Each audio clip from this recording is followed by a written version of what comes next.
सुधामती गुट्टे ह्या पहिल्यांदाच कीर्तन महोत्सव कार्यक्रमामध्ये दैठणा त्यांच्या त्या मूळ गावी पोहोचलेले आहेत.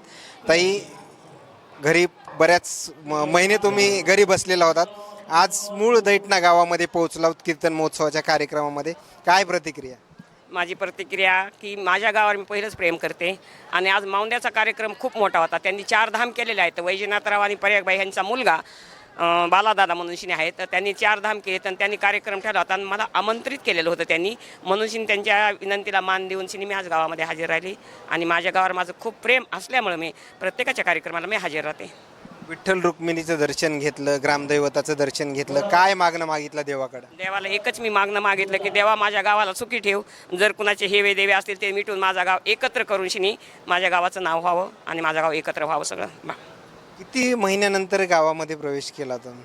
नाही, असं काही नाही, मागेच आली होते. प्रत्येक लग्न वगैरे मी करतेच गावामध्ये, म्हणजे मी माझं बंधन नसतेच गावात यायला. येते पण काहीतरी कार्यक्रम एखाद्या वर्षी तर नसेल तर नाही, तर मी गावाला प्रत्येक कार्यक्रमाला उपस्थित असते. ज्यावेळेस गावाकडे येतं त्यावेळेस ग्रामस्थ म्हणजे काय काय अडचणी वगैरे सांगतात गावामध्ये, हे नाही ते नाही, असं काही चर्चा वगैरे होते का? चर्चा तर आता म्हणजे सगळं पाणी आहे गावाला, रोड व्हायलेत आणि जे काय सरपंच वगैरे जे असतील ते गावातले सगळे मिळून असं एकच म्हणणं आहे, सगळे मिळून गावात एकत्रच आल्यामुळे ते म्हणतात ना की एक तत्वी एक वचनी, तसा माझा गाव आहे आणि त्यांनी सगळ्यांनी मिळून गावामध्ये रस्ते, रोड, पाणी हे सगळं केलेलं आहे. समस्या गावामध्ये जे आहेत ते मग प्रत्येक गावात थोड्या तरी असतातच तशा समस्या, पण एवढं काही हे नाही की, पण माझा गाव खूप चांगला आणि माझ्या गावची मंडळी आणि लोक खूप चांगले आहेत. तुम्ही प्रत्येक ठिकाणी गेलात की बारकाईनं लक्ष करतात, ज्यावेळेस गावामध्ये आल्यात काय वाटतं, आणखीन काहीतरी गावामध्ये डेव्हलप हो असं वाटतं का?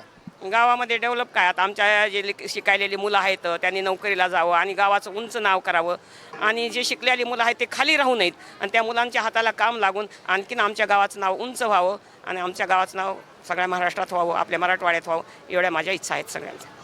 धन्यवाद. कोणकोणते कार्यक्रम या 3 दिवसामध्ये होणार आहेत? आजपासून विश्वमाऊली श्री ज्ञानेश्वर महाराजांच्या चरित्राची कथा होणार आहे. रोज सकाळी 9 ते 11, 11:30, 12पर्यंत होईल. त्यानंतर दुपारी 2 ते 4 या वेळेमध्ये सकाळचं कीर्तन होणार आहे आणि रात्री 8 ते 10 परत कीर्तन होणार आहे. म्हणजे 2 वेळेस कीर्तन होणार आहेत. मिरवणूक निघाली, एवढा ग्रामस्थांचा प्रतिसाद मिळेल ही अपेक्षा होती?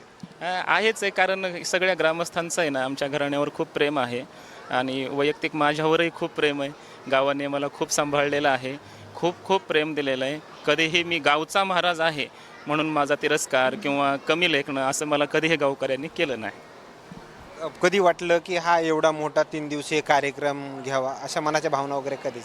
आईवडिलांनी तीर्थयात्रा केल्याच्या नंतर तेव्हापासूनच मनात होतं की एक कार्यक्रम मोठा करायचा आहे, आपल्याला चांगला करायचा आहे, की ज्या निमित्ताने आपल्याला आईवडिलांचं पूजनही करता येईल आणि काही सेवा करता येईल, साधू संतांचं पूजन होईल या निमित्ताने.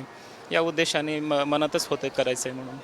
धन्यवाद. हे आलेल्या प्रतिक्रिया, आणखीन काही नवीन अपडेट्स मिळतील का हेही पाहणं तेवढंच महत्त्वाचं ठरणार आहे. कॅमेरामॅन सोबत सूर्यज मीडिया, बीड, परळी.